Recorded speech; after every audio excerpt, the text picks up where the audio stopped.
లైఫ్లో ఎన్నోసార్లు మన మీద మనకే చిరాకు దొబ్బుద్ది. ఎదవ జీవితం చచ్చిపోదాం అనిపిస్తుంది.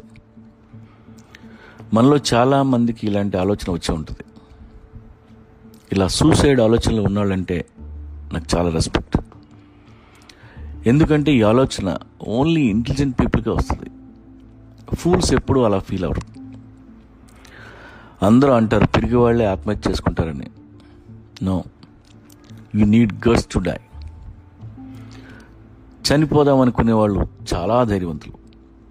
ప్రాణం వదిలేసే దమ్ము చాలా కొద్ది మందిలో ఉంటుంది. అయినా ఎందుకు చనిపోదాం అనుకుంటున్నావు? Some problems in life, financial కావచ్చు, ఫ్యామిలీ కావచ్చు, ప్రేమ కావచ్చు కదా.